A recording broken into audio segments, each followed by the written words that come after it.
Hey welcome back to our channel is English by APS. আজকে আমরা 20টি daily use English sentence জানতে পারবো এবং লাস্টে তোমরা একটা ফ্রি কুইজ পাবে। সেই অবধি কিন্তু তোমাদের অপেক্ষা করতে হবে যাতে তোমরাও বিগিনার লেভেল থেকে অ্যাডভান্সড লেভেলে যেতে পারো। ফার্স্ট আছে, আমাকে পরে একটা মেসেজ পাঠিয়ে দিও। Hit me up later or send me the message letter.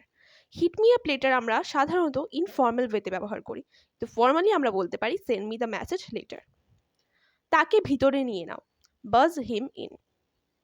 বাজ হিম ইন। তারপর সেটা হলো আমি মনস্থির করে ফেলেছি, মানে আমি সিদ্ধান্ত মানে আমার মন একদম স্থির করে ফেলেছি।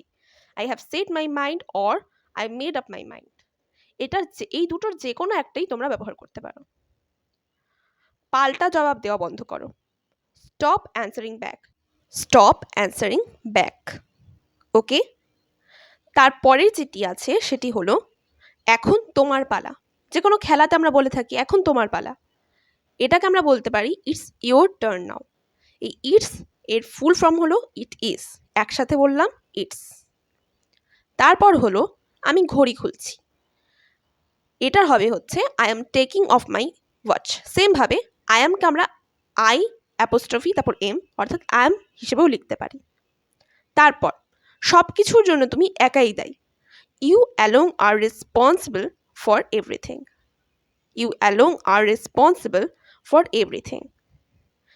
তারপর হলো সামনে সামনে চলো, ওয়াক আহেড। Walk ahead. তো এই ওয়াক আহেড মানে কিন্তু সামনে সামনে চলা। ওকে, আচ্ছা। তারপর হলো আমি এটা পছন্দ করি না, I am not fond of it. সেমভাবে অ্যামকে আমরা বলতে পারি আই অ্যাম। এটার যে কোনো তোমরা এই দুটোর যে কোনো একটাই তোমরা ব্যবহার করতে পারো। তারপর হলো এটা জিজ্ঞাসা না করাই ভালো, it's better not to ask. It's better not to ask. ইটসকে আমরা ইট ইজও বলতে পারি। তারপর সময় নষ্ট করা বন্ধ করো, stop wasting your time or stop sitting around. এই স্টপ সিটিং অ্যারাউন্ডটা কিন্তু আমরা সাধারণত ইনফর্মাল ওয়েতে ব্যবহার করি। সে এখনও স্কুলে আছে, she or he is still in the school. যেহেতু সে বলতে আমি বোঝাচ্ছি না যে সে মেয়ে কি ছেলে, তা আমি শি অর হি দিয়েছি। সে তোমার সাথে দেখা করতে আসছে, he or she is about to come to meet you. He or she is about to come to meet you. তারপর আমি পরে দেখা করছি, I will catch you later or I will see you later. এই I'll মানে কিন্তু I will. এই I will catch you লেটারও কিন্তু আমরা ইনফর্মাল ওয়েতে ব্যবহার করি। তারপর আমি খুব ক্ষুধার্ত, আমি খুব ক্ষুধার্ত, I am famished or I am starving. I am famished or I am starving. তারপর হলো আমি সারাদিন পড়াশোনায় ব্যস্ত, I am tired up in studying all day. I am tired up in studying all day. আমরা যদি ধনী হতাম তাহলে আমরা বাড়িটি বিক্রি করতাম না, I wish we were rich then we would not sell the house.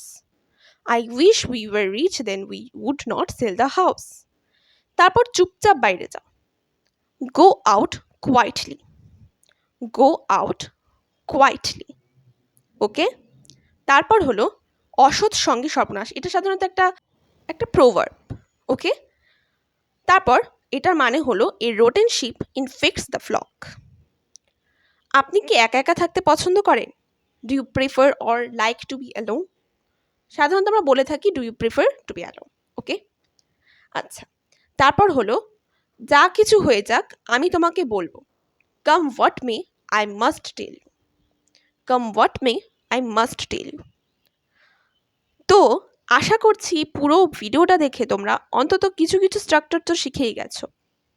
এইখানে আমি 4টা সেন্টেন্স দিয়েছি, আমাকে ভিতরে নিয়ে নাও, পাল্টা জবাব দেওয়া বন্ধ করো, প্রশ্ন না করাই ভালো, চুপচাপ ভেতরে এসো।